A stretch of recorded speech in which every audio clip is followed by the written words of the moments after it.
Olá, muito boa noite a toda a comunidade CL, boa noite também a você que nos acompanha pelo canal Com Brasil, que é uma rede de televisão pública e comunitária disponível em algumas operadoras de TV por assinatura. Bom, gente, no programa de hoje, feriado de finados, dia 2 de novembro, a gente vai falar bastante sobre a guerra de Israel contra o Hamas, que hoje entra em seu 27º dia. É isso mesmo, gente. 27º dia de muita tristeza.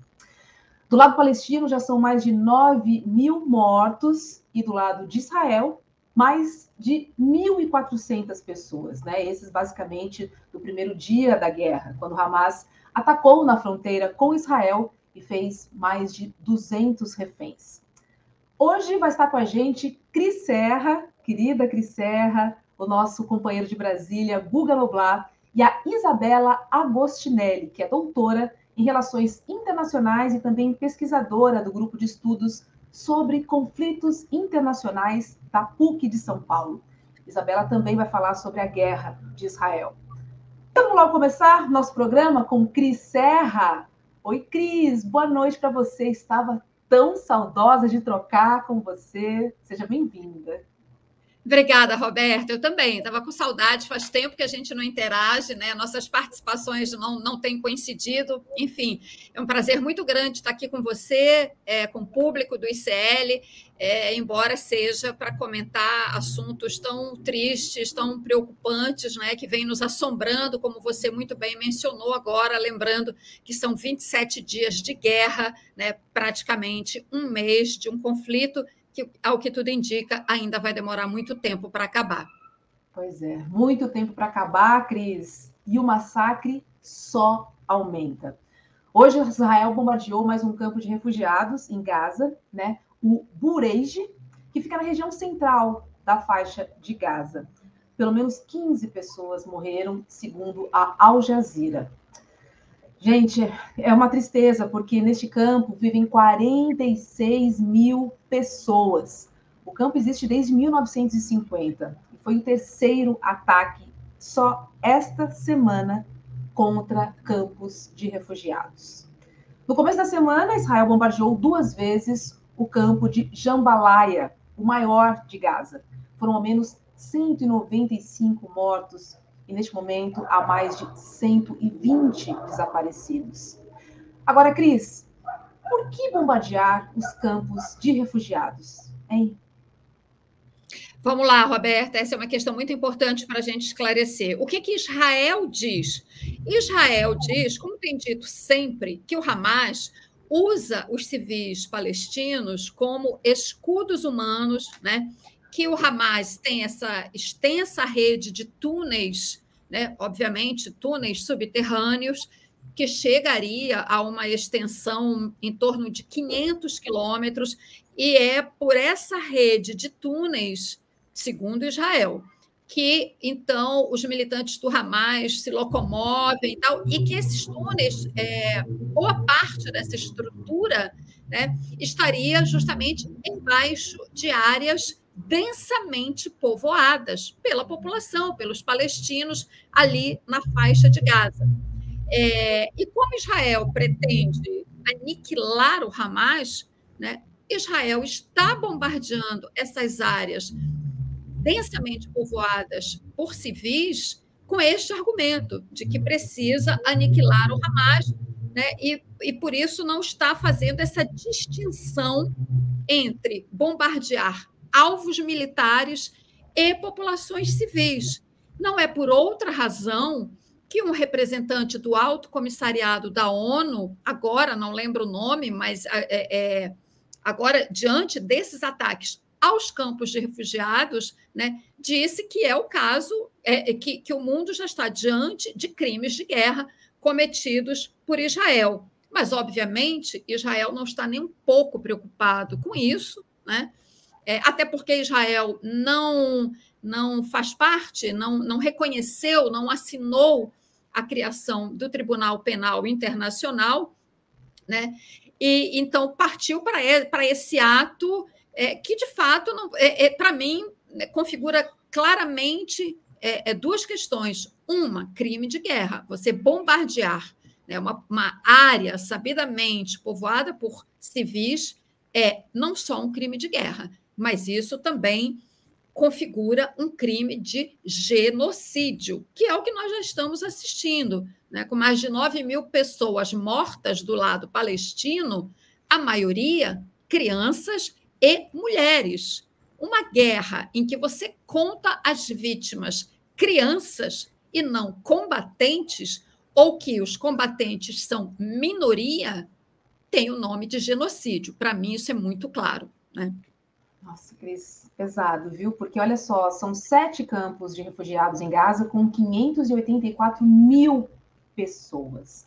E a ONU informou agora que 4 escolas da ONU em campos de refugiados foram atingidas nas últimas 24 horas. E, Cris, como você falou agora, bem falou sobre genocídio, o que eu queria conversar com você é sobre essa estratégia que me parece muito clara, né, de um genocídio. Sim, sim. Pelo noticiário que a gente está recebendo, né, claro, né, e Roberta, a gente sempre fazendo aqui um esforço de compreender o que está acontecendo, né, a partir do noticiário que nos chega, muitas vezes, né, sem a própria imprensa que está lá, as agências de notícias, Al Jazeera, Reuters e outras agências, muitas vezes não conseguem, né, confirmar, né? Então a gente precisa às vezes literalmente esperar a poeira baixar para ver exatamente o que aconteceu, né? Mas ao que tudo indica, né, o que a gente está vendo é justamente essa estratégia do governo do Benjamin Netanyahu, governo extremista de direita, uma estratégia de sufocamento, de asfixia da população. Não é só dos militantes do Hamas, é da população, a tal ponto que vai forçar o êxodo dessas pessoas, né? Não é à toa que tem tanta gente lá, né? Bom, primeiro que o próprio governo de Israel mandou que as pessoas deixassem o norte de Gaza para o sul da faixa de Gaza, sendo que essas pessoas, ao fazer isso, né, não estão livres de um ataque, porque os bombardeios estão, né, por tudo que a gente está vendo, acontecendo em todo o território da faixa de Gaza. Mas, enfim, em princípio, o que nós estamos vendo? Israel tentando ocupar o norte da faixa de Gaza, inclusive com o bombardeio de campos de refugiados, como esse que você mencionou aqui no começo, que fica na região central, mais ou menos na área central da faixa de Gaza. Eu acho, Roberta, se você me permite aqui, se a gente tem Claro, um pouco mais de tempo, acho uma coisa importante a gente explicar aqui para as pessoas que estão acompanhando a gente, que quando a gente fala campo de refugiados, a primeira imagem que vem na nossa cabeça é daqueles campos de refugiados em que as pessoas ficam em tendas, né? Isso em várias situações do mundo, seja fugindo de guerra, seja fugindo de uma calamidade, uma situação de calamidade, às vezes, né? Então, você vê aquelas situações dos campos de refugiados formados com tendas e as famílias ficam ali. Esses campos que foram bombardeados, os dois, por Israel, o de Jabalia, eu não sei se é Jabalia ou Jabalia, eu já ouvi as duas pronúncias. Eu falei Jabalia. Jabalia. E agora esse que você mencionou, Bureij, não é isso? Isso. Isso. Jambalaya, né? Eu mencionei. E também o outro campo, que é o Bureij. Bureij, o de hoje, exatamente. Esses campos foram formados lá atrás, né, nos anos 50, quando foi criado o Estado de Israel em territórios. Os israelenses passaram a ocupar territórios palestinos, e então os palestinos que foram expulsos das suas terras já naquela época, então formaram campos de refugiados. Com o passar do tempo, então, desde os anos 50 para cá, esses campos já não são esses, já não tem essa configuração, como eu falei, essa que nos vem à mente no primeiro momento, de tendas. Já são casas que foram, de fato, construídas, e as famílias vão aumentando, aí bota uma laje, faz mais um nível, mais um andar, e assim vai. Ou seja, não são estruturas temporárias, né, Cris? Acho que é bem importante a gente mencionar aqui que são estruturas que as pessoas vivem, né, do seu cotidiano, vivem a longo prazo, né, teoricamente. As pessoas vivem, são as casas delas, né? Agora, eu estou fazendo essa distinção só para explicar a realidade, porque quando a gente vê aí as imagens, a gente vê esses prédios de concreto, isso é o campo de refugiados, porque eles mantiveram, até pela memória, pela história do lugar, né, para manter a memória de que são famílias que têm origem nestes refugiados lá de trás, na época da criação do Estado de Israel. Então, eles mantêm o nome de campos de refugiados, mas são bairros, já são cidades, né? Agora, de qualquer maneira, as pessoas vivem nessas cidades em situação muito precária, muito precária. São áreas densamente povoadas, com uma situação, indicadores de saúde péssimos, acesso à água muito difícil, sem esgoto, sem tratamento de esgoto, e por isso os índices de saúde são muito ruins, né? E é essa gente que já vive numa situação de tamanha vulnerabilidade que está sendo atacada pelas bombas de Israel. Então, é uma situação muito grave, e por isso o representante da ONU falou muito bem, né, que nós estamos diante de crimes de guerra. Verdade. Bom, e hoje, Cris, o exército de Israel anunciou que a cidade de Gaza está totalmente cercada. Vamos dar uma olhadinha no que disse em nota o primeiro-ministro Netanyahu. Abre aspas, diz ele. Estamos no auge da batalha. Tivemos sucessos impressionantes e passamos da periferia da cidade de Gaza. Estamos avançando. Cris, ele disse, passamos da periferia da cidade de Gaza e tivemos sucessos impressionantes. Agora, impressionados estamos todos nós com esse livramento, né? Sim. Mas esse é o discurso bélico do Netanyahu, né, que aumenta a cada dia esse tom, né, de beligerância, deixando muito, muito claro, se é que alguém ainda tem dúvida, que nós estamos diante de uma guerra de caráter de ocupação, né? Já passou muito além, né, do direito do alegado, direito de autodefesa, de retaliação. É uma retaliação, evidentemente, mas ele está mostrando, né, os movimentos das tropas e o discurso guerreiro dele, né, estão mostrando que eles estão só no começo, né? E que eles vão avançar no sentido de expulsar a população, né, transformar essas pessoas, mais uma vez, né, em refugiados. São refugiados historicamente, né, desde a criação do Estado de Israel, né, e esse processo vai continuar e vai caminhar, ao que tudo indica, né, para um processo de ocupação territorial. Ocupação territorial que pode resultar numa anexação, quer dizer, a situação, digamos assim, do ponto de vista internacional jurídica, que vai se configurar a partir da ocupação, não está clara, evidentemente, não se sabe ainda. Vai ser um território sob mandato da ONU, a ONU que está tão paralisada, tão imobilizada, mas depois que as tropas, né, no caso de invasões, como aconteceu, fazendo um rápido parênteses, quando os Estados Unidos invadiram o Iraque, primeiro eles foram lá e invadiram sem aprovação da ONU. Depois, quando chegaram lá e viram o tamanho do problema, aí chamaram a ONU para ajudar a tentar administrar aquela situação de emergência, né? A ONU, inclusive, mandou um brasileiro, Sérgio Vieira de Mello, que morreu num atentado lá, quando a sede da ONU foi atacada, né? E ele morreu sob os escombros.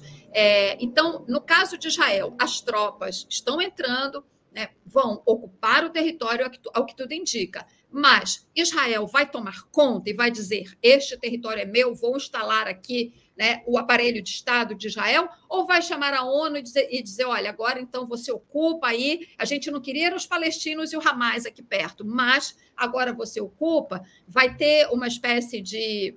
Vai se criar um conselho, né, com autoridades de alguns países, enfim, para administrar essa terra, ou é Israel que vai tomar conta mesmo, definitivamente? Isso tudo não está claro. O que está claro e que Israel está fazendo e que a fala do Netanyahu indica, mais uma vez, né, é que eles estão avançando e expulsando os palestinos, mais uma vez, do pouco território que lhes restou. Pois é, e essa eventual batalha, né, dentro de Gaza vai custar, né, ainda mais mortes, com certeza, porque é inevitável, né, do jeito que Israel vem avançando desta forma que a gente está vendo, não há como pensar numa situação menos pior, posso dizer isso, sabe, Cris? Porque, para além do horror, há também se considerar que isso pode virar de vez a opinião pública internacional contra Israel, você não acha? Acho que há sim essa possibilidade. A gente já está vendo muitos protestos mundo afora, a opinião pública se mobilizando, cobrando um cessar-fogo, cobrando muito mais do que cessar-fogo, tem que parar essa carnificina. Né? O mundo está assistindo de braços cruzados, de braços cruzados, eu digo, porque a ONU está paralisada. E a ONU, né? Não consegue ter nenhum poder de ação, né, Cris? É impressionante.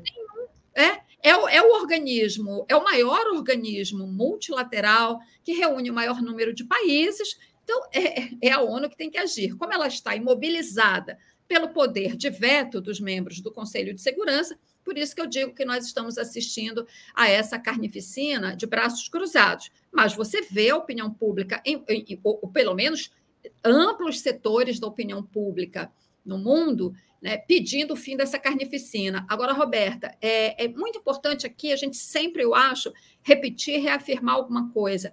Pedir que este genocídio e que esta carnificina pare imediatamente não significa dizer, não significa apoiar o que o Hamas fez no dia 7 de outubro. Não é disso que se trata, até porque a indignação e a revolta, né, com o massacre de civis não pode ser seletiva. Né? Então, eu particularmente condeno o ataque brutal do Hamas contra os israelenses no dia 7 de outubro, mas condeno igualmente essa reação de Israel, essa carnificina que Israel está fazendo neste momento. Né? Eu falo isso porque eu tenho me manifestado nas redes sociais e quando eu peço para parar a carnificina, algumas pessoas entram e dizem: ah, mas você não condena o Hamas. Não, não se trata disso. Sim, condeno, mas o que nós temos agora que fazer neste momento é pressionar para que, de fato, essa insanidade, essa carnificina pare. Agora, pelo que nós estamos vendo, Israel já deixou claro que não vai fazer isso, até porque, né, você disse aí a declaração do Netanyahu, ele está comemorando os avanços militares, né? A ONU está imobilizada e os Estados Unidos dão retaguarda para Israel. Agora, para encerrar esse tópico, Roberta, uma questão que a gente tem que ter em mente. Israel tem, de fato, uma superioridade bélica, ao que tudo indica, ao que parece, né? Tem uma superioridade bélica, mas o Hamas está no seu território, conhece muito bem o seu território, né? E tem alguma capacidade, sim, né, de confronto. Né? Vamos lembrar um exemplo, vou ficar em um exemplo histórico, a Guerra do Vietnã. Os Estados Unidos chegaram lá, desembarcaram e acharam que seria um passeio. Não foi, saíram de lá escorraçados. Então, o Hamas pode até não ganhar a guerra, né? É provável que não ganhe, né? Quando você compara o poderio militar de cada um dos lados, mas pode forçar Israel ao desgaste de uma guerra urbana prolongada, né? Porque o Hamas, ao que tudo indica, está preparado para um combate no estilo guerrilha urbana. Né? E isso, uma guerra prolongada, leva sempre a desgastes muito grandes para os seus comandantes, no caso Netanyahu, internamente, nos seus países. E não há como não pensar, né, dos civis que estão envolvidos, né, no meio disso tudo. E olha, essas cenas de horror têm levado a cada vez mais protestos, né? A gente vê protestos explodindo aí pelo mundo e chegando cada vez mais perto das autoridades. Por exemplo, dos Estados Unidos, né, que apoia Israel nessa guerra contra o Hamas. O presidente Joe Biden foi interrompido durante um evento de campanha por uma mulher que pediu o cessar-fogo diretamente para o presidente.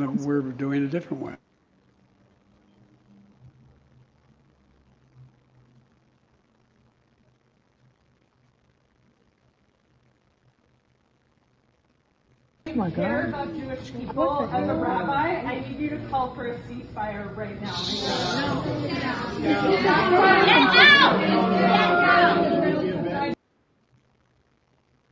É isso, né? Muito corajosa, né? Muito corajosa. Não sei se tem mais. Eu acho que isso aí é um sintoma, né, do que a gente vê, porque é uma angústia, né, que quando você tem a mínima oportunidade, né, de representar ou de ter uma fala perante alguém que tem poder e um poder ativo sobre isso, de fato é o momento, agora, sem dúvidas nenhuma. Corajosa. Agora, Cris, esse tipo de protesto tem efeito?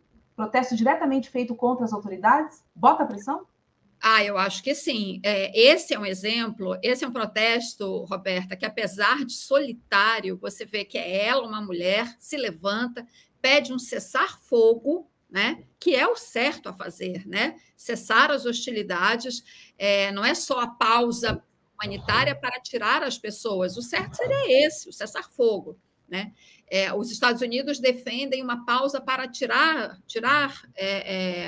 os civis que estão lá. Enfim, ela vai mais longe, ela pede um cessar-fogo, está sozinha, e você vê que tem pessoas que reclamam da atitude dela, né? Ao invés de se solidarizarem e reforçarem a atitude dela, perdão, tem gente que tem eu ouvi um get out, tipo assim, sai fora, né? Mas veja, uma cena dessa viralizando em rede social encoraja muitas outras pessoas, né? E talvez tenha um simbolismo até, nesse caso, muito maior, né? Porque é uma mulher, uma pessoa simples, né? Não tem poder nenhum, que se levanta diante do presidente da maior potência militar do planeta e alta voz pede um cessar-fogo, né? É um pouco a situação, né? Assim, a gente levando lá para o cenário da guerra, né? Ela numa posição de fragilidade, tanto quanto os civis palestinos estão neste momento, numa situação de fragilidade diante do poderio bélico israelense. Então, essa é uma cena, para mim, tá? Vendo essa cena, eu acho uma cena muito poderosa, carrega uma simbologia muito forte, e eu, sinceramente, espero que inspire outras pessoas, né, a pressionarem os seus governos para que eles atuem na ONU, mas, em especial, isso tem que ser feito, essa pressão tem que ser feita sobre os países que têm poder de veto no Conselho de Segurança da ONU, porque, enfim, se não forem pressionados, não vão resolver nada. Eu, sendo bem realista, Roberta, não acredito que, de fato, o Conselho vai ser capaz de fazer qualquer coisa neste momento, no sentido, né, de se conseguir um cessar-fogo. Acho que a gente ainda vai falar muito aqui, né, das desgraças, de massacres de civis, de carnificinas, né? Vejo Israel agindo com total desenvoltura por ter esse suporte, essa retaguarda dos Estados Unidos, mas é nosso dever, como cidadãos, né, ao menos constranger aqueles que são responsáveis e que têm poder para agir, para interromper essa insanidade e que não estão fazendo isso.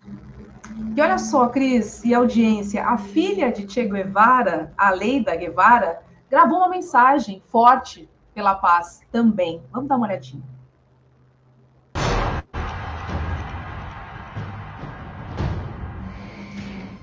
Quiero hoy hablarle también al pueblo de Israel, sí, a ellos, a todos los judíos en cualquier parte del mundo. Ustedes son los únicos que pueden frenar realmente esta masacre. Ustedes son los que pueden frenar esta guerra. Piensen, No pierdan su historia. El mundo los ha respetado y los ha apoyado durante siglos por todas las presiones que ustedes han vivido. Es cierto, sí. Pero hoy ustedes se están convirtiendo en lo peor de la humanidad.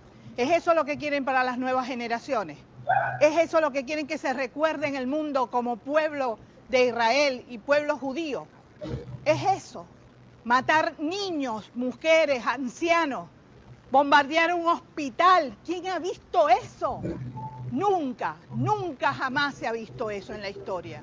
¿Cómo quieren quedar ustedes para las próximas generaciones? ¿Cómo quieren que los recuerde la humanidad? Con rechazo, con un rechazo, pero además total. ¿Eso es lo que quieren? Y los pueblos del mundo árabe, ¿qué esperan? ¿Qué están esperando ustedes? Nosotros estamos lejos, a kilómetros de distancia, pero ustedes están allí. Y hoy es con Gaza, con Palestina, y mañana ¿con quién será? Si ustedes permiten que Israel siga haciendo lo que desea, ¿dónde va a parar? ¿Dónde va a parar esto? ¿Están pensando realmente? Tienen que ser unidos como pueblo. Ustedes están defendiendo su sangre, su cultura, su vida. No pueden olvidar eso nunca. No pueden olvidar eso. É isso, Cris. Ela faz aí um apelo pela paz e chama, né? Chama o mundo árabe. É sensacional essa fala dela, porque ela tem aí duas mensagens claras. Ela fala aos israelenses: vocês é que podem parar, né? Aquilo que a gente estava falando há pouco, a capacidade de pressão. A sociedade, israelense pode sim pressionar o governo para essa insanidade parar. E ela faz aquela pergunta, Roberta, que é a pergunta-chave: como é que vocês israelenses, querem ser lembrados pela humanidade? É nisso que a gente tem que pensar, né? E aí ela, ela aponta: vocês querem ser rechaçados, né, pelo massacre que vocês estão fazendo? Vocês que foram vítimas dos piores massacres da humanidade? Ela reconhece isso, ela é solidária com a história do povo israelense, né? E há outro apelo que ela faz, obviamente, para os árabes, os países árabes, né, que tem tanto dinheiro, que tem tanto poder, que tem tanta influência, né, naquele pedaço do mundo, que tem esse dinheiro, essas fortunas do petróleo. Afinal, isso serve para quê? Né? Então, ela cobra essa solidariedade do mundo árabe, que, aliás, num dos vídeos que eu assisti hoje, né, de civis palestinos desesperados com o bombardeio desses refugiados hoje, né, tem uma mulher palestina que pergunta: onde estão os muçulmanos? Onde estão? Ela está se referindo aos muçulmanos daquela região toda que poderiam ajudar os palestinos. Então, esse apelo da Aleida Guevara, que é médica, ela é médica, né? Então, você vê a emoção, a revolta, a indignação dela quando ela fala do bombardeio a um hospital, a mulheres, crianças e idosos, né? Esse apelo dela é dramático, né? Ela faz assim, ela faz as cobranças que têm que ser feitas, né? Ela está aí fazendo uma cobrança pela consciência das pessoas, que as pessoas se deem conta do que podem fazer e do que devem fazer para que essa carnificina seja interrompida. É isso, Cris. Cresce a resistência contra a guerra. E é isso que nós precisamos fazer. O mundo precisa responder a tudo isso. Não dá para ficar assistindo de braços cruzados. Chega, né, Cris? Chega. Chega. Basta. Querida, uma boa noite para você. Foi muito bom te rever. Sempre te vejo todos os dias, né? Todos os dias não. Pelas manhãs no ICL primeira edição. Então, assim, mas trocar com você é sempre algo muito, muito especial. Um beijo para você. Uma ótima noite. Muito bom, Roberta. Foi uma alegria imensa estar aqui com você, apesar desses assuntos, desse noticiário tão pesado que a gente tem que trazer, tem que analisar, mas, enfim, é nosso trabalho, é nossa missão, né? E vamos em frente. E bom trabalho, bom jornal aí para você. Me despeço por aqui. Obrigada, querida. Uma boa noite para você. Gente, como eu conversei com a Elo ontem, e algo que ficou muito latente assim, na minha cabeça, que a gente falou, é que jornalismo é feito por pessoas e para pessoas. É muito importante que a gente não esqueça isso. Vamos chamar agora a Isabela Agostinelli, que é doutora em Relações Internacionais e também pesquisadora de grupos de estudos sobre conflitos internacionais da PUC de São Paulo. Oi, Isabela, boa noite para você. Boa noite, Roberta. Tudo bem? Prazer estar aqui. Tudo bem, Isabela? Tudo bem não, né, Isabela? O mundo não está nada bem, né? Essa semana foi aberta parcialmente a fronteira sul de Gaza com o Egito, né? A passagem de Rafah. E hoje foi divulgada uma lista dos estrangeiros que poderão sair. Mas, de novo, infelizmente, não temos nenhum brasileiro nesta lista. E a situação para os brasileiros que estão no sul de Gaza realmente é bem grave, como a gente tem acompanhado, né? Desde o início da guerra, a jovem Shaed Albânia, de 18 anos, vem gravando vídeos. Vamos dar uma olhadinha no vídeo que ela gravou e a gente volta a conversar com a Isabela.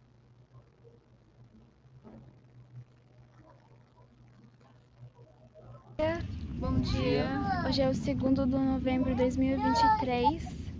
A fronteira do Rafah está aberta e já saiu 2 listas de estrangeiros, de gringos que vão sair da faixa de Gaza. Tem mais ou menos 500 pessoas que conseguiram sair hoje. E ainda não há notícia de nenhum brasileiro que conseguiu sair daqui. Nenhum brasileiro saiu nas 2 listas ainda. Tá difícil ainda, tá complicada a situação. A água quase acabou já no país. E se a gente não morreu por causa de bombardeio, vamos morrer por causa de fome. بس E é isso. Estamos com medo, com muito medo. Estou muito preocupada. Os bombardeios não pararam desde ontem. E os israelenses já evacuaram Khan Yunis, que é bem do lado do Rafah. Estão mandando as pessoas irem embora. Se eles mandaram as pessoas ir embora, tipo, ir pra onde? Não tem lugar pra onde ir.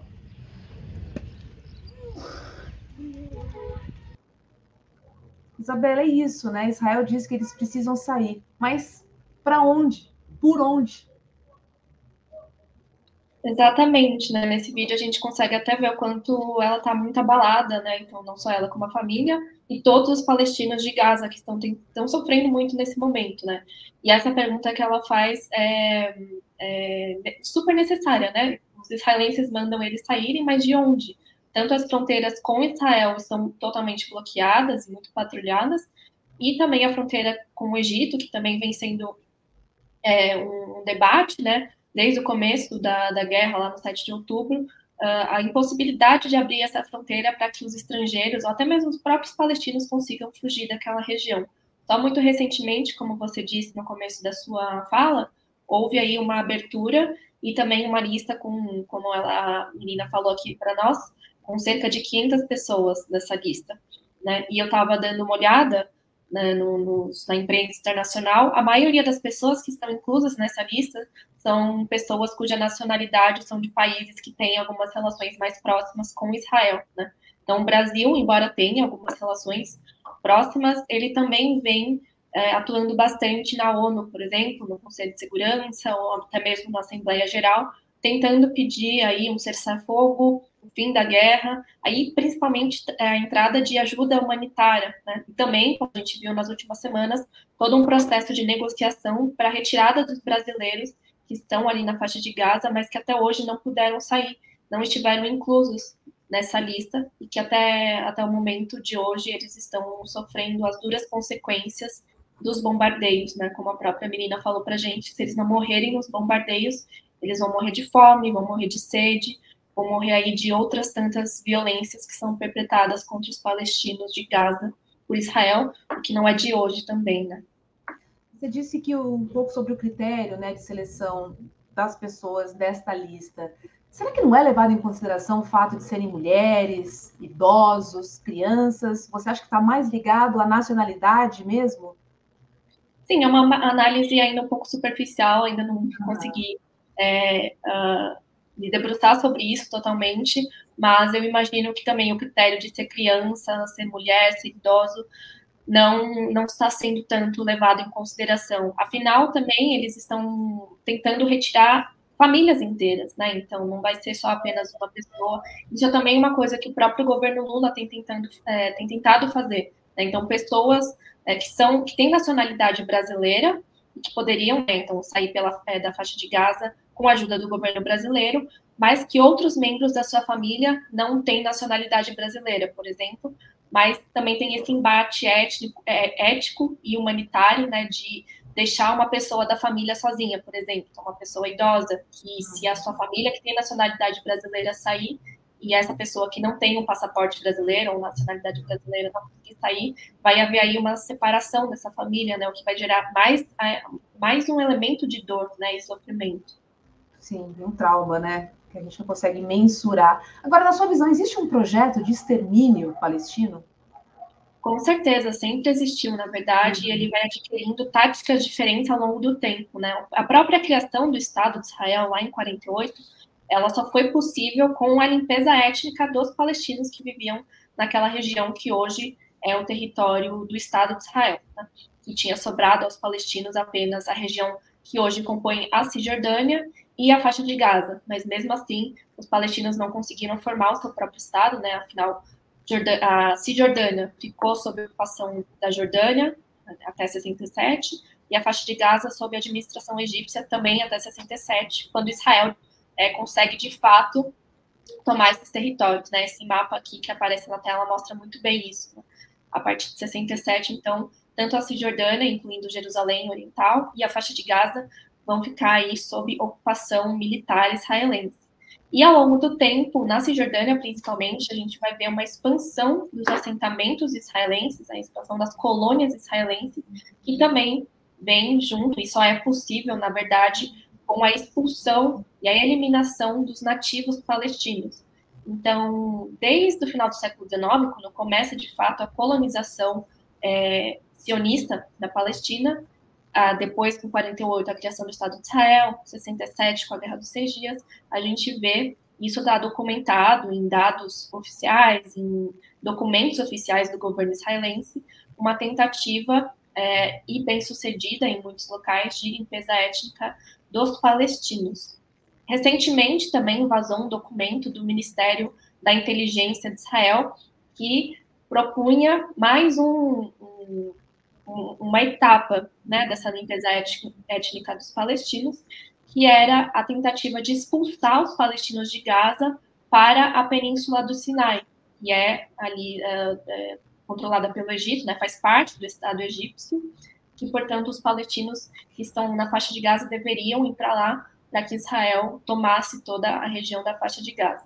E é isso que a gente está vendo também, desde o dia 7 de outubro, e ao longo das semanas, né, que foram se passando, Israel vem expulsando os palestinos da região norte de Gaza, empurrando todos para o sul, que é onde tem a fronteira com o Egito, com a desculpa, né, de que o sul seria mais seguro, que eles não iam bombardear o sul, mas nós vemos que, na verdade, os bombardeios no sul da faixa de Gaza, eles também existem, eles são feitos cotidianamente, constantemente, como a própria menina falou aqui no começo do programa, né? Então, há, sim, de fato, um processo de limpeza étnica que não começa de hoje, vai ter aí os seus momentos mais gritantes ao longo da história, mas, como eu falei, é um processo mesmo. E como é que você avalia, até agora, a atuação do governo brasileiro em relação à guerra, Isabela, até aqui? Bom, no começo eu acredito que até o governo brasileiro demorou um pouquinho para se posicionar, né? O Brasil, enquanto Estado nacional, ele tem uma tradição diplomática muito forte, né, de se colocar ali numa equidistância pragmática e de defesa dos direitos humanos e tudo mais. Mas, ao longo do tempo, conforme as coisas foram piorando, a gente viu aí, então, uma tentativa de posição mesmo do próprio presidente Lula, que, inclusive, foi lá na ONU e caracterizou o que Israel está fazendo como um genocídio, né, que pedia lá o cessar-fogo e tudo mais. mas, ao mesmo tempo, a gente fica nesses limites, né, do que se pode fazer em termos de diplomacia, quando, na verdade, nós temos um grande ator de grande poderio econômico e militar, que é, por exemplo, os Estados Unidos, que dá um apoio incondicional a Israel, e também as próprias estruturas do sistema de governança global, né, o sistema ONU, né, a Organização das Nações Unidas, que tem dentro de si o seu órgão mais importante, que é o Conselho de Segurança das Nações Unidas, e cujos membros permanentes, incluída dentro de todas as soluções que, por exemplo, o próprio governo brasileiro tentou dar, né, fazer passar uma resolução da ONU para que houvesse um cessar-fogo e a instauração de um corredor humanitário ali na faixa de Gaza, ela foi vetada pelos Estados Unidos. Então, qualquer membro do Conselho de Segurança que veta uma resolução, né, ele tem esse poder, e esse poder é inquestionável, isso desde os primórdios da ONU. Né? Então, há vários limites do que se pode fazer em termos de diplomacia, né? Diplomacia política. Pois é. E olha, hoje desembarcou no Brasil um grupo de 32 brasileiros que estava na Cisjordânia. E hoje também, Bahrein anunciou que vai romper relações comerciais com Israel por causa da guerra. Foi o primeiro país árabe a fazer isso. Importante. E essa semana também a Bolívia rompeu relações. Colômbia e Chile chamaram de volta os seus embaixadores. Isabela, Israel está cada vez mais isolado? Ou esses países que eu citei agora, como Bolívia, Colômbia, Chile e Bahrein, não tem tanta importância assim na política internacional a ponto de ter uma voz ativa ou causarem pelo menos algum tipo de impacto nessa situação toda? Bom, toda ajuda é necessária agora e toda ajuda é importante. Então, como eu tinha falado, há uns limites ali em termos diplomáticos e políticos, mas a diplomacia também tem uma força muito importante, que é a do simbolismo. Então, a gente viu, por exemplo, Chile, Colômbia, chamando seus embaixadores de volta. Isso, em termos práticos, talvez não gere tanto resultado, mas em termos de imagem, em termos de símbolos, isso já é um sinal do que a própria América Latina pode fazer, né? Até mesmo o Brasil, que é um dos países aqui da América Latina que tem as relações mais próximas com Israel. Eu dou destaque para o Bahrein, né? Hoje, então, foi uma notícia bem importante, né? E o Bahrein cortou não apenas as relações diplomáticas, mas as relações econômicas. Então, em termos de comércio com o Israel, isso é muito importante, né? O mundo chamado mundo árabe, alguns países estabelecem algumas relações econômicas com Israel importantes, e o corte dessas relações é que vai, de fato, gerar algum tipo de freio do que Israel está fazendo, né? E o Bahrein tem até um elemento mais importante ainda, porque foi um dos primeiros países árabes que normalizou as suas relações com Israel em 2020, como parte dos acordos de Abraão. Então, lá em 2020, mediado ali pelo ex-presidente dos Estados Unidos, Donald Trump, Israel normalizou as suas relações com Emirados Árabes Unidos e Bahrein. Foi a primeira vez em muito tempo que um país árabe normalizou suas relações com Israel. Os únicos que haviam normalizado foi o Egito, em 1979, e a Jordânia, em 1994. Então, países ali fronteiriços com Israel. 2020, então, testemunhou aí uma espécie de... Foi uma novidade muito grande, e depois outros países árabes também normalizaram, que foi o caso de Marrocos e Sudão.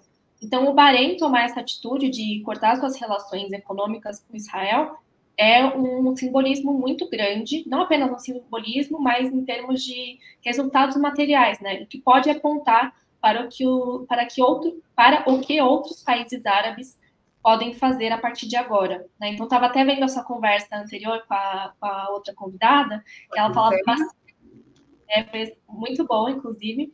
Foi muito importante ela ter falado, né, da importância da pressão da sociedade civil, da população, para que os governos tomem alguma atitude que faça com que Israel pare esse genocídio que está cometendo em Gaza, né? Pois é. E olha só, hoje aqui no Brasil, o deputado Glauber Braga foi além, né? Ele sugeriu que o Brasil interrompa exercícios militares dos Estados Unidos na Amazônia brasileira em protesto contra a posição americana de negar pausa humanitária em Gaza. Vamos ver.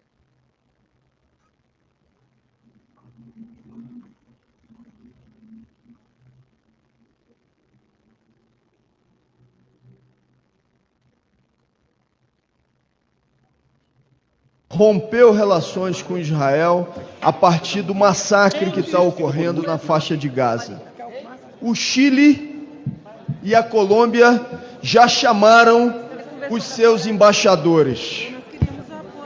Chegou a hora do governo brasileiro adotar um tom e uma orientação política de não aceitação do massacre e genocídio que está acontecendo na faixa de Gaza. Para além disso, chegou a hora do governo brasileiro também cancelar o exercício militar na Amazônia brasileira, com quase 300 militares dos Estados Unidos. A realização desse exercício nesse momento não pode nos parecer razoável. Suas amigas, o que eu tenho que fazer? Minhas amigas não. Libera aí. Não pode nos parecer razoável. Lembrando que foi o governo dos Estados Unidos que exerceu o poder de veto para que não houvesse uma pausa humanitária. Nós não podemos aceitar os bombardeios, o genocídio, a falta de água, comida e energia elétrica, o bloqueio para crianças na faixa de Gaza. Repito, presidente, chegou o momento de nós termos, por parte do governo brasileiro, ações firmes, como têm sido adotadas pela Bolívia, pelo Chile, pela Colômbia, a começar pelo cancelamento desse exercício militar com quase 300 militares dos Estados Unidos na Amazônia brasileira. Fim do massacre na faixa de Gaza. Isabela, você acha que faz sentido essa proposta do deputado ou você acha que ela atrapalharia um pouco mais, principalmente pensando que temos brasileiros ali na faixa de Gaza, hein? Bom, essa, infelizmente, é a única forma que nós temos visto que Israel talvez consiga parar, né, esse genocídio, né, que é o total isolamento de Israel em termos políticos e econômicos, né?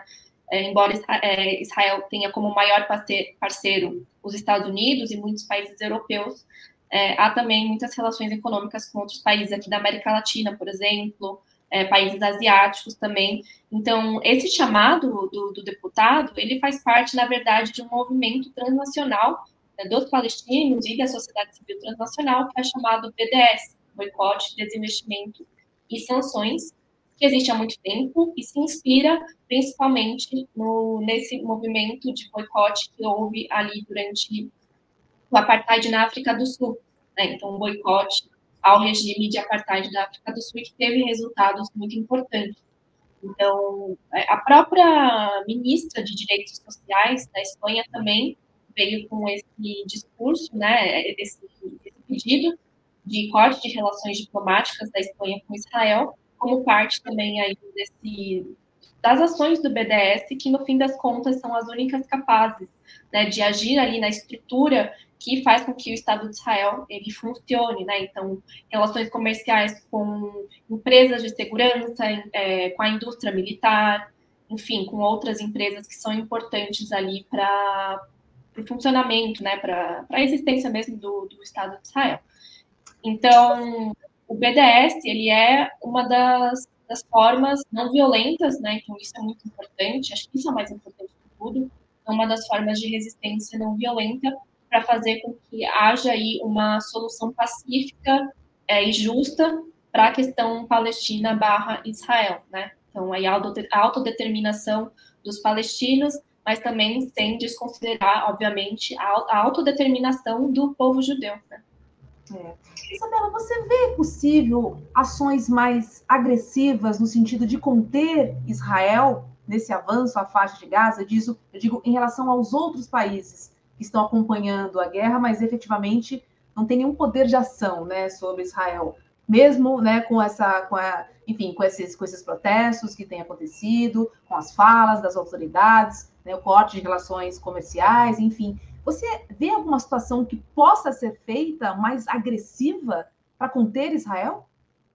Em termos de uso de força militar, eu acho que a única possível seria uma ação do Hezbollah, que atua ali principalmente no sul do Líbano, que é o único grupo não estatal, então isso também diferencia, né? Em termos de estados ali da região, estados árabes, estados ali do Oriente Médio, não acredito que algum deles vai querer comprar essa briga, né? Vai querer entrar, de fato, em confrontos militares com Israel.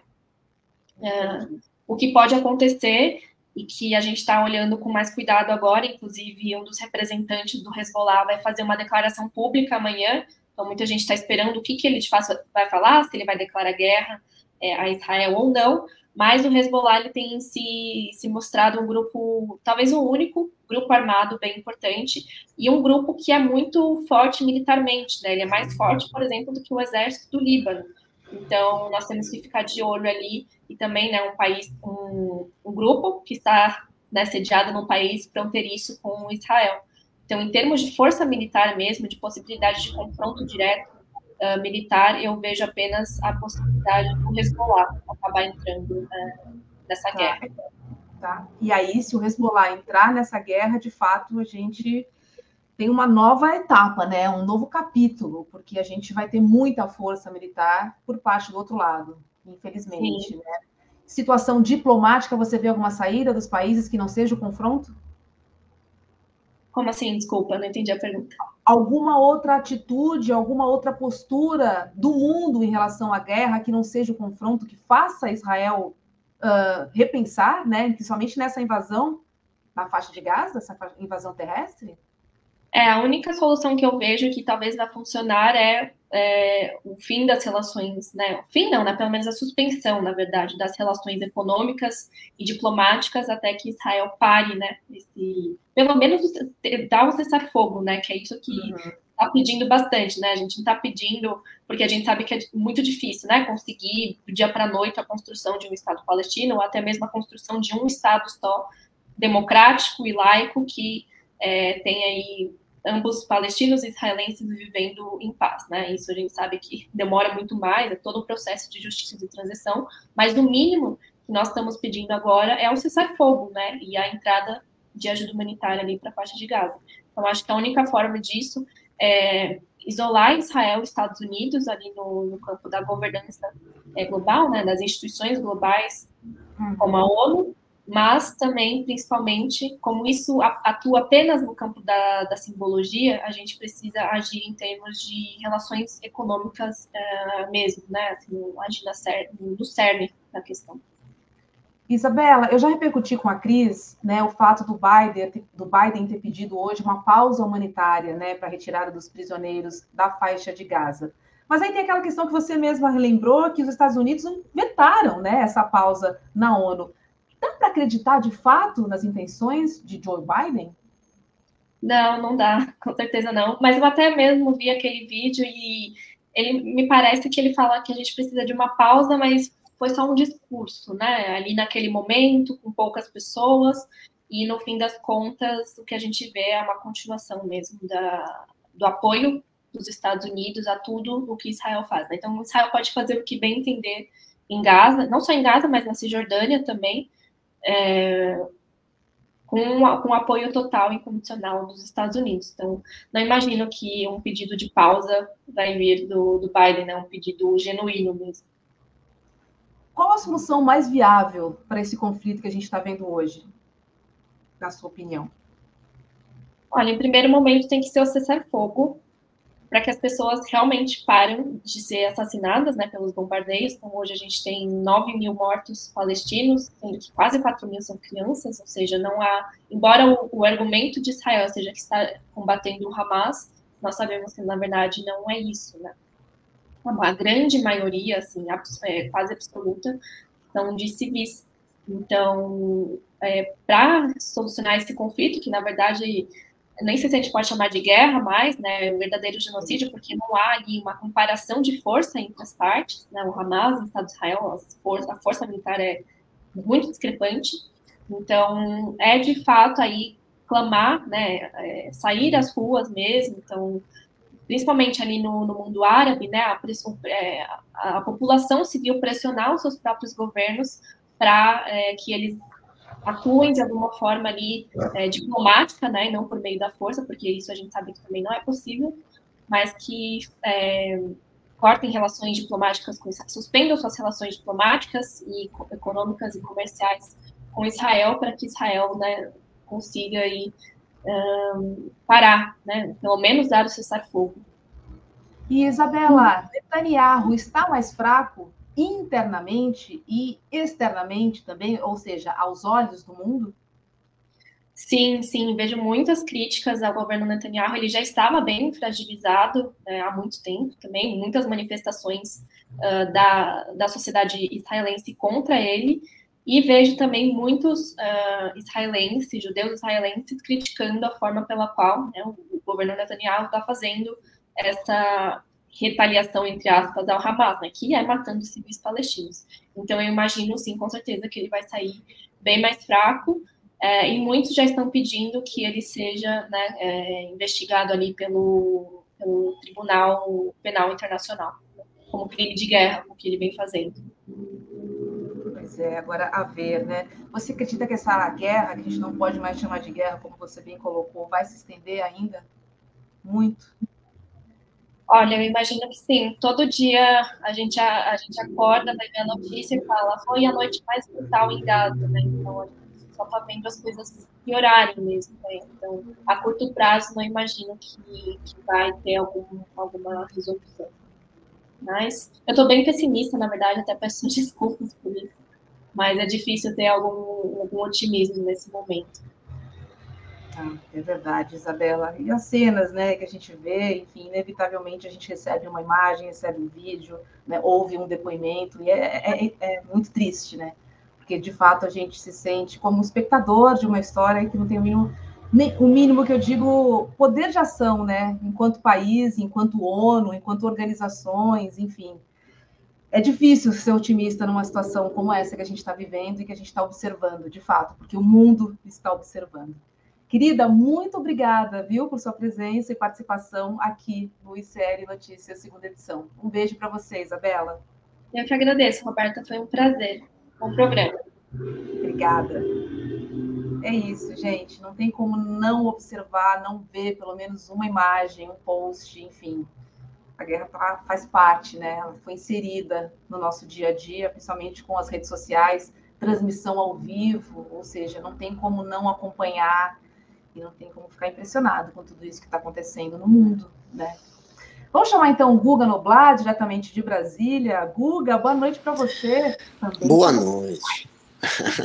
Minha querida Ru, boa noite para essa audiência maravilhosa, e é isso. Vamos hoje falar um pouco também de Brasília, né? Afinal de contas, Brasília está sempre fervendo. Vamos para cima. Brasília não para e não deixa a gente dormir de maneira alguma, Guga. Vamos lá. Porque o general da reserva, Paulo Assis, né, investigado sob suspeita em fraudes em compras durante a intervenção federal da segurança pública no Rio de Janeiro, esteve 25 vezes no Palácio do Planalto durante o governo Bolsonaro, que foi de 2019 a 2022. Agora o detalhe, tá? A PF apura supostas ilegalidades na aquisição de coletes balísticos no gabinete de intervenção, comandada pelo general da reserva Walter Braga Neto, ex-ministro de Bolsonaro. A PF afirma que Assis usou o nome do ex-interventor para tentar destravar o negócio. A informação é do repórter Ítalo Nogueira, da Folha de São Paulo. Guga, explica para a gente que história é essa envolvendo Walter Braga Neto, ex-ministro de Bolsonaro, inelegível, né? Pois é, inelegível, e agora ainda está aí às avessas com a justiça. Ele também é um investigado nessa história. Afinal de contas, esse lobista, que é um general da reserva chamado Paulo Assis, colocou o nome do Braga Neto nessa história, disse que tinha ido até ele para tentar destravar essa venda de coletes balísticos. A venda ela foi feita para o gabinete de intervenção que estava sob comando de Braga Neto sem que tivesse licitação. Fugiu da licitação, não teve o processo de licitação. E aí eles fecharam um contrato em 2018 para comprar 9.360 coletes balísticos e num valor de 35.600.000 reais. O gabinete de intervenção chegou a dar uma linha de crédito, ou seja, chegou a pagar 35.600.000 para a empresa CTU Security, mas depois o TCU mandou estornar o dinheiro, porque viu que tinha ali na documentação da empresa alguns documentos que, enfim, poderiam até ser falsificados, eram documentos que, segundo o TCU, eram documentos que poderiam ser irregulares, e por isso o TCU acabou pondo sob suspeita todo esse negócio. E aí, depois que o TCU foi lá e suspendeu essa venda, entra em jogo esse que é agora não só um general, é um lobista também, o Paulo Assis. Ele é contratado pelos irmãos Guerra, que são os representantes dessa empresa no Brasil, são sócios da CTU, que é uma empresa estrangeira, e passa a atuar para tentar destravar essa suspensão. O interessante é que o Paulo Assis ele trabalhava para uma empresa concorrente da CTU, a Glagio Brasil, e essa empresa era concorrente, queria também vender coletes balísticos para o gabinete de intervenção. E aí o Paulo Assis é um dos que alertam ao TCU sobre possíveis irregularidades nessa venda. Então, a princípio, ele atuou para travar a venda, já que ele estava representando uma outra empresa. E aí sim ele é contratado pela CTU, só depois que ele atrapalha a CTU que ele é contratado por ela.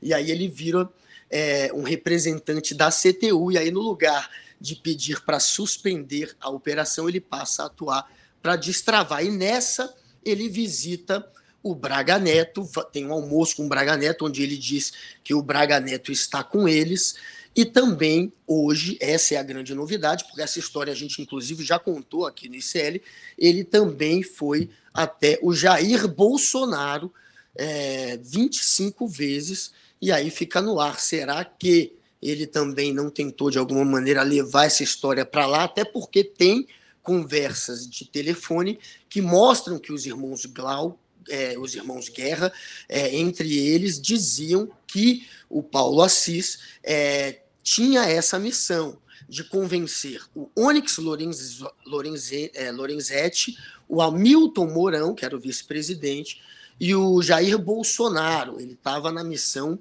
de tentar fazer um lobby em cima dos três, e agora se descobre que, além de visitar o Braga Neto e dizer que o Braga Neto estava com a turma, ele também visitou 25 vezes o Palácio do Planalto, então, da Alvorada, no caso. Então, fica no ar. Será que Jair Bolsonaro também precisa ser investigado? 25 vezes. É muita coisa, né? A gente está falando de uma visitinha, 2 ou até 3. Estamos falando de 25 visitas. Ou seja, bastante coisa, né? É muito assunto, né, Guga? Agora, esse tipo de escândalo e o fato do Braga Neto ter se tornado inelegível, né, pelo TSE essa semana, você acha que desgasta ainda mais a imagem das Forças Armadas? Com certeza, né? As Forças Armadas estão tentando tirar o cavalinho deles dessa chuva aí, né? Eles estão agora tentando individualizar essa história. A missão do José Múcio, ministro da Defesa, uma das missões é essa, é tentar individualizar tudo que possa contaminar a imagem das Forças Armadas, individualizar e dizer que não, que foi um ou outro membro das Forças Armadas e não a entidade Forças Armadas. Esse é o trabalho que ele tem tentado fazer com relação ao golpe e com relação a qualquer outro fato que possa corroer a imagem das Forças Armadas, como, por exemplo, corrupção, né?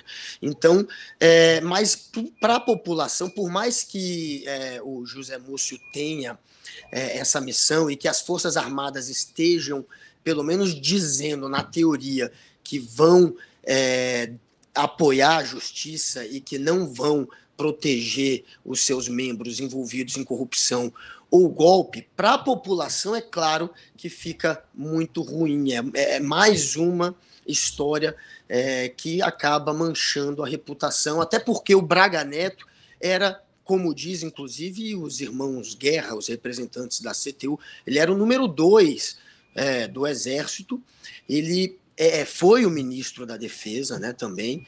Então, é claro que ter o Braga Neto no meio dessa história, alguém que tem e teve tanto poder junto às Forças Armadas e ao governo passado, é claro que é complicado você desvincular isso tudo das Forças Armadas. Isso acaba manchando, sim, a imagem deles. Mas quem tem que responder por isso é óbvio que é o indivíduo, não vai ser a entidade, não vai ser a instituição. E o indivíduo, neste caso, é o Braga Neto. Ele era o responsável pelo gabinete de intervenção, um gabinete que foi construído por ordem do presidente Michel Temer, em 2017 ainda, e que perdurou, né, que durou por quase um ano, foi por 8 ou 7 meses, enfim, por 8 ou 9 meses, e que teve à frente o Braga Neto. É ele que tem que responder no fim das contas. Ele sim agora está numa situação cada vez mais constrangedora, né? Afinal de contas, acabou de se tornar inelegível, ou seja, já tem um processo contra ele em que ele foi condenado, sim, por abuso de poder político e econômico junto ao Bolsonaro, por se valer da estrutura do governo federal para se promover politicamente.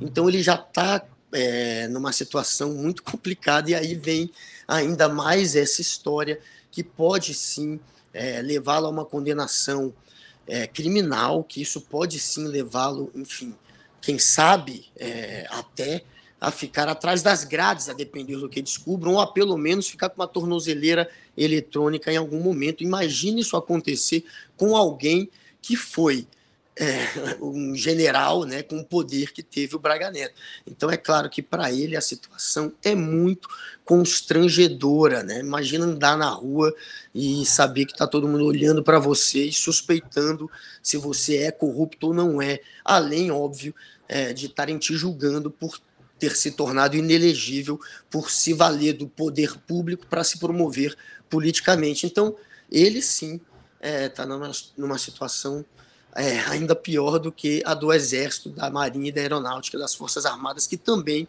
estão com a imagem cada vez mais manchada. Não, fora o fato, né, de ter sido comandante da intervenção federal, que foi um verdadeiro fiasco, né, para o Rio de Janeiro. Tem mais essa também. Conseguiu, né? Da garantia de lei e da ordem, né, a GLO, que Lula decretou para portos e aeroportos do Rio de Janeiro e São Paulo, começa na próxima segunda-feira, e militares vão atuar na segurança. Agora, tem muita gente criticando, né? Olha, até o Lula, em alguma medida, tem criticado. Ele não queria. Ele tinha dito que enquanto ele fosse presidente, não teria GLO. A esquerda, ela tem muita desconfiança quanto a dar mais poder para os militares, até porque meses atrás, boa parte dos militares fizeram parte de uma trama golpista. Isso, cada vez mais a gente está tendo essa noção com as investigações sobre o golpe. Então, é claro que é complicado para um governo que quase sofreu um golpe militar, que ia ser um golpe militar, há meses atrás, agora, neste momento, ir lá e dar, porque na prática é isso que você está fazendo, mais poder exatamente para aqueles que eram, em certa medida, seu adversário meses atrás. Porém, o Lula foi convencido, muito graças a conversas que teve com Flávio Dino, e com o José Múcio, Flávio Dino, ministro da Justiça, José Múcio, ministro da Defesa, Rui Costa também, da Casa Civil, ajudou a convencer o Lula.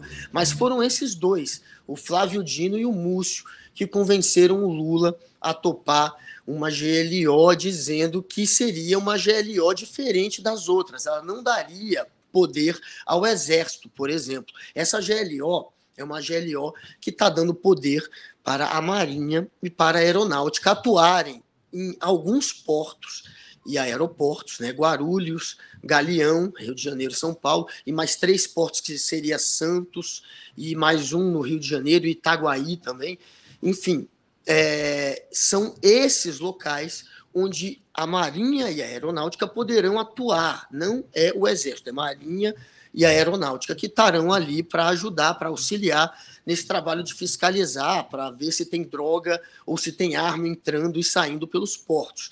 É isso que foi essa GLO do governo do Lula. Não é aquela igual a do Temer, que dava poder para o Exército e subir morro no Rio de Janeiro e trocar tiro. Favela, nas comunidades. Subir em favela, subir em comunidade. Não é essa GLO. Isso o Lula não quer.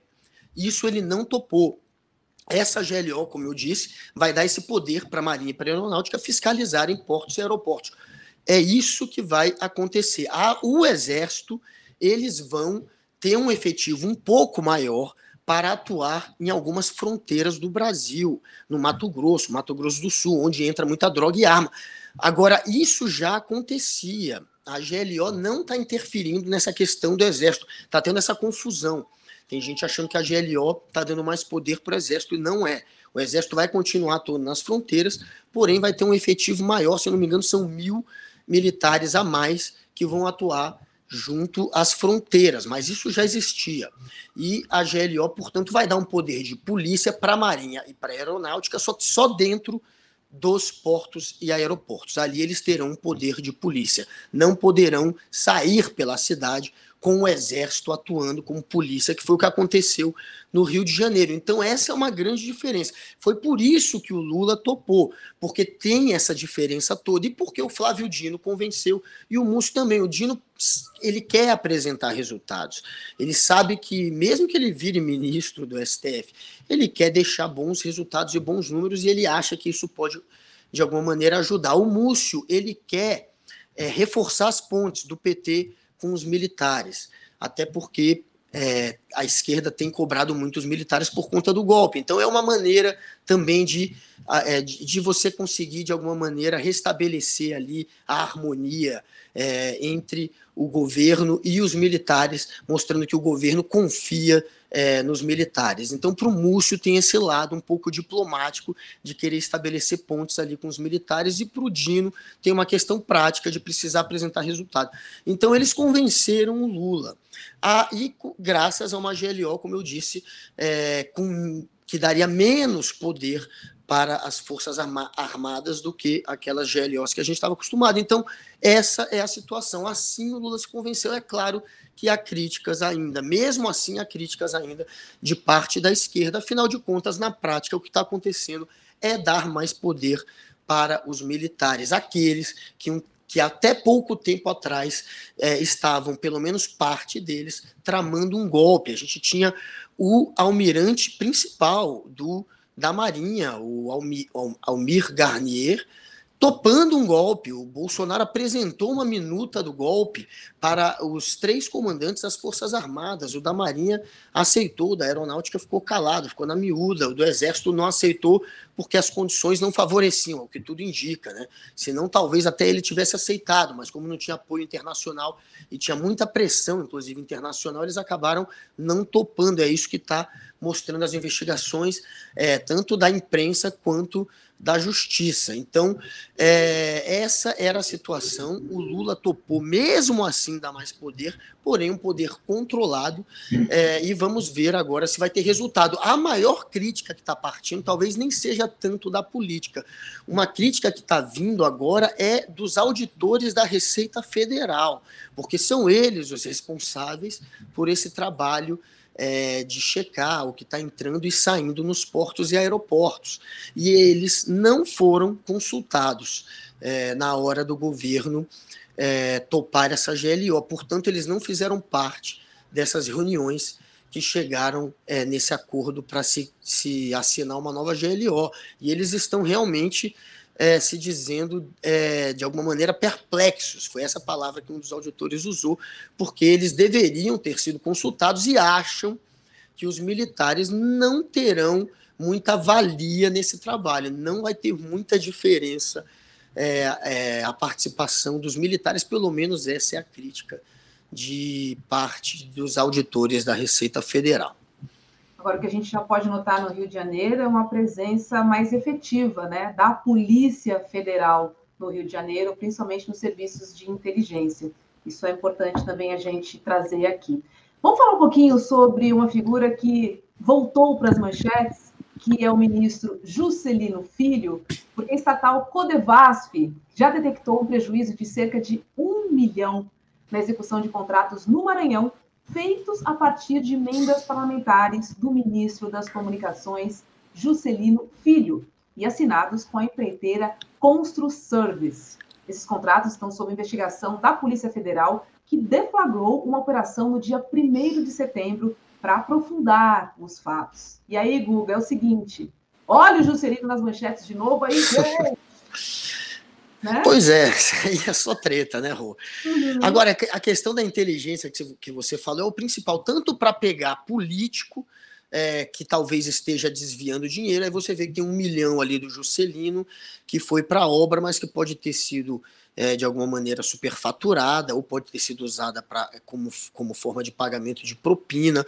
Na questão, como você citou, do Rio de Janeiro, a questão da inteligência é primordial, eles precisam descobrir, e uma das coisas que eles mais agora estão obstinados a fazer é tentar mapear quais seriam aquelas empresas usadas para lavar dinheiro, para a milícia e para o tráfico. Você precisa, de alguma maneira, acabar com a torneira de grana que entra para essa turma, asfixiar, né?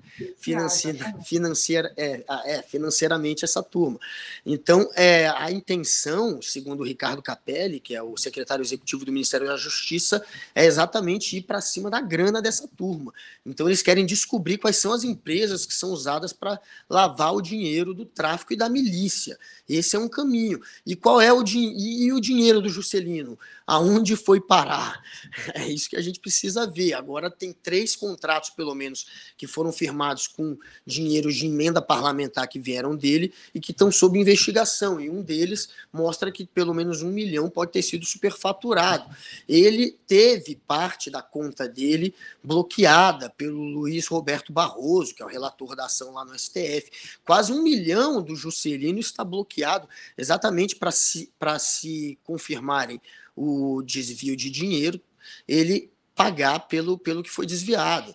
Então é esse o nível de suspeita que pesa agora contra esse ministro que foi indicado pelo Davi Alcolumbre e que, enfim, só tem história que acaba manchando a reputação não só dele, como de alguma maneira do próprio governo, né?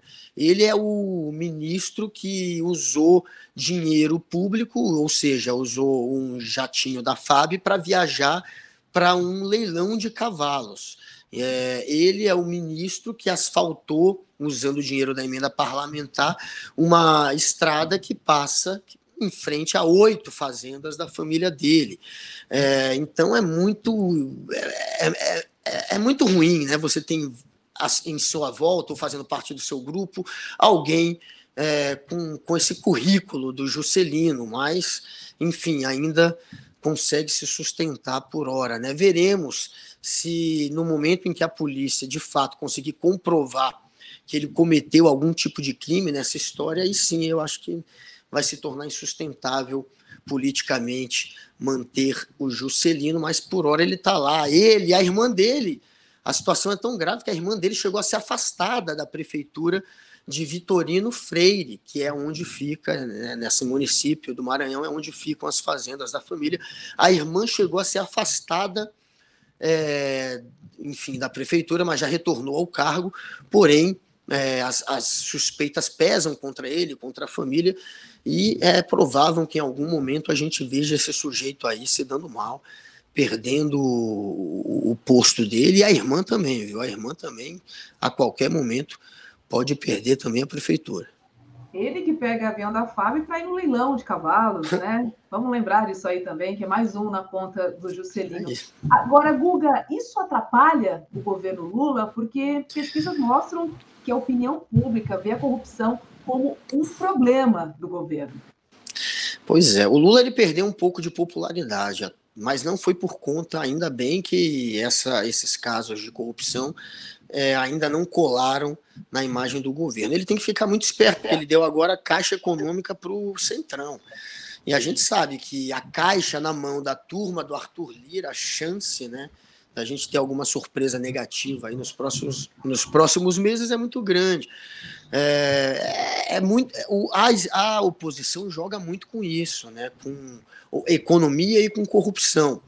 Neste momento ainda não estão conseguindo colar no governo Lula a imagem de um governo corrupto. Agora o governo Lula está fazendo alianças com gente do Centrão, é obrigado a fazer, é assim que se governa. Enquanto não fizer uma reforma política que diminua o número de partidos, é assim que você vai ter que fazer. Você precisa de um número grande de partidos ao seu lado, vários deles serão partidos que não estão alinhados ideologicamente com o seu governo, mas que estarão no seu governo por interesses muitas vezes fisiológicos. É assim, infelizmente, que funciona esse jogo, né? E o Lula teve que dar a Caixa para o Centrão, para o Arthur Lira, não deu o Ministério da Educação, não deu o Ministério da Saúde, não deu ministérios com cofres robustos, mas entregou a Caixa Econômica, né, que talvez valha mais do que todos os ministérios juntos. E é claro que é preocupante a gente saber que um caixa tão grande, com tanto dinheiro, está na mão de gente tão fisiológica quanto o grupo do Arthur Lira. Mas, por hora, o que está derrubando a popularidade do Lula tem sido um pouco alguns entraves com relação a projetos econômicos que o Lula, enfim, está tentando aprovar, mas não aprovou de vez, e a questão um pouco da guerra, né? Pelo menos é o que diz a pesquisa, que como o Lula não foi muito incisivo na crítica ao Hamas, criticou, mas também não taxou de terrorista como deveria na opinião pública, isso também contaminou um pouco a popularidade dele, tanto a guerra quanto a economia. Por hora, não é a corrupção que está sendo atrelada e colada ao governo Lula, por mais que tenha um Juscelino ali do seu lado para queimar seu filme. Mas isso ainda não contaminou o Lula. O que me preocupa mais é agora ver o Centrão com a Caixa Econômica e o que pode acontecer a partir daí, né? Governo Lula que trouxe, né, os brasileiros ali de Israel, está tentando trazer os brasileiros da faixa de Gaza, diferentemente dos americanos, né, dos norte-americanos, na verdade, que trouxeram alguns, né, americanos, mas eles vão ter que pagar a passagem. Foi isso que o governo Biden disse para eles. E na Inglaterra também. E na Inglaterra, mais caro ainda. Vale lembrar isso também aqui.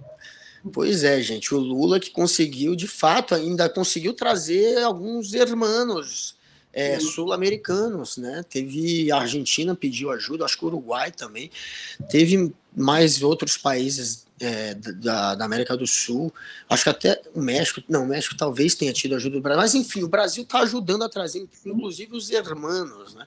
Realmente esse trabalho o Lula, por um lado, ele foi muito bem visto pela população, pela maneira como reagiu, trazendo os brasileiros e, de certa maneira, criticando os dois lados, né? Fazendo uma crítica tanto a esses bombardeios de Israel, quanto também a esse ataque terrorista do Hamas. Enfim, ele falou que foi um ataque terrorista, ele bateu também, de certa maneira, em Israel, mas a população achava que ele deveria ter sido ainda mais crítico com relação ao Hamas, e você viu que a direita ela conseguiu criar essa disputa nas redes sociais, né? Se o Lula estava ou não estava aliviando para o lado do Hamas, e isso acabou, pelo jeito, contaminando a opinião pública. principalmente no começo, né, Guga? Porque a imprensa também estava ao lado de Israel. Então, eu acho que a opinião pública foi muito na onda, né, da cobertura da grande mídia também, né? E aí a gente já entende esse tsunami para o governo Lula. Agora, eu guardei uma para o final, uma para você, Guga, Sim. porque a Câmara Municipal de São Paulo aprovou na quarta-feira um projeto de decreto legislativo que dá o título de cidadã paulistana à ex-primeira-dama Michele Bolsonaro, Guga.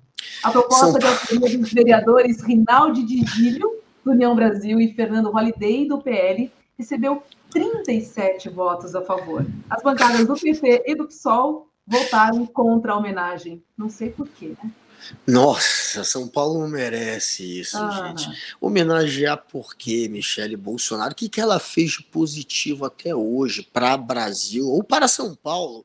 Absolutamente nada. Não tem uma história de um projeto ou de uma ação ou de uma atitude da Michele Bolsonaro que seja louvável e que faça com que ela mereça tamanha honraria. Isso só mostra que esse tipo de honraria é usada mais como lobby político, como maneira de você conseguir abrir uma ou outra porta dentro da política, e não para quem de fato faz algo, ou pelo Brasil ou por São Paulo. Michele Bolsonaro nunca fez nada por ninguém a não ser por ela mesma. A história que a gente tem quando a gente pensa em Michele Bolsonaro é aquela dela indo lá no Palácio da Alvorada, esvaziando o espelho d'água, tirando a água do espelho d'água para poder recolher as moedinhas das pessoas que faziam desejos, jogando moedinha e pedindo desejos, que os seus desejos se realizassem. Essa mulher, essa é a Michele Bolsonaro. É uma pessoa tão ávida por poder e por dinheiro que é capaz de esvaziar um espelho d'água, uma fonte dos desejos, para recolher as moedinhas. Essa mulher não merece homenagem, ela só merece, é claro, a zoeira, a crítica e, claro, e as investigações, tanto da polícia quanto da imprensa. Essa mulher, ela merece ser investigada, está no meio, inclusive, dos escândalos das joias. Essa é Michele Bolsonaro, não é uma cidadã que merece a honraria de ganhar um título desse. Agora vem cá, Guga, com Braga Neto inelegível, você acha que Michele Bolsonaro ganha ainda mais força no PL, hein? Olha, ela não vai ser a candidata à prefeitura do Rio, né? Que é o que seria ele. Porém, ela está muito forte, né? Politicamente, ela é forte porque o Bolsonaro é alguém que se tornou inelegível e talvez ela seja usada como a pessoa que vai representar o bolsonarismo, que vai atrair a extrema-direita ainda para o PL. O PL está nessa. Porém, Michele Bolsonaro tem essas histórias, tem essas investigações que correm contra o Bolsonaro e que incluem a Michele Bolsonaro. Tem o cartão que ela usava, que tem o dinheiro que era retirado do cartão corporativo e que era repassado para a Michele via o Mauro Cid. Então, é claro, o Mauro Cid é delator. O Mauro Cid está colocando na roda muita história aí que vai comprometer, que está comprometendo a família inteira do Bolsonaro. Inclusive a Michele. A Michele está sob suspeita. Essa é a realidade. A Michele está sob suspeita. Então a gente não pode também fazer uma aposta de que o futuro político dela é muito promissor, porque pode ser que em algum momento a justiça, inclusive, casse os direitos políticos de Dona Michele. Não é impossível isso acontecer. Então, veremos qual será o futuro dela, até porque o Bolsonaro também não tem essa confiança toda em Michele. Eu não sei se ele quer também que Michele fique com todo o espólio político dele. Eu acho que ele preferiria deixar com alguém que seja um Bolsonaro puro sangue. Eu não sei se ele quer, enfim, deixar com Michele toda a força política dele. E ele tem, às vezes, barrado as pretensões dela também, dito que talvez não seja uma boa colocar a Michele como candidata majoritária. Ele tem cortado um pouco as asinhas da Michele como política, e isso devido ao perfil dele, de ser alguém muito desconfiado, e todas as ex do Bolsonaro, em algum momento, se tornaram adversárias dele. Ele colocou o Carluxo para derrotar a própria mãe, que era a Rogéria, que é a mãe dos 3 primeiros filhos. Ele colocou o filho para derrotar a mãe numa disputa para virar vereador do Rio. O Carluxo entrou na política desse jeito, aos 17 anos. É um grande trauma dele ter sido usado pelo pai para derrubar a mãe. A outra, a Ana Cristina Vale, que é a mãe do Jair Renan, 04, essa foi para a Noruega, depois de fazer denúncias de que Bolsonaro fazia rachadinha e que teria arrombado o cofre deles no Banco do Brasil para roubar as joias dela. Ela se mudou para a Noruega, está lá agora de novo, e ficou exilada lá, dizendo que o Bolsonaro estava ameaçando de morte. Então o Bolsonaro não tem uma boa relação com as ex, né? Eu não sei se ele confia tanto assim em Michelle a ponto de querer deixá-la com todo o espólio político por isso. É muita força para depositar numa mulher. Vai que termina um dia, vai que termina um dia. Vamos dormir com essa. Michelle Bolsonaro vira cidadã paulistana. Depois dessa, Guga, só posso dizer boa noite. Boa noite. Até mais. Boa noite para todos. Um beijo. Beijo. É isso, gente. Vamos dormir com essa. Não tem jeito, tá? Só vou lembrar que amanhã, às 8 horas da manhã, tem ICL Notícias, primeira edição, com o meu parceiro César Calejon. É isso aí, Sinapse dominando o feriado aqui de ICL Notícias. Um beijo para todo mundo, boa noite. Amanhã eu estou de volta com vocês aqui no ICL segunda edição. Que prazer revê-los. Boa noite, chat. Boa noite, comunidade. Um beijo para todo mundo. Tchau.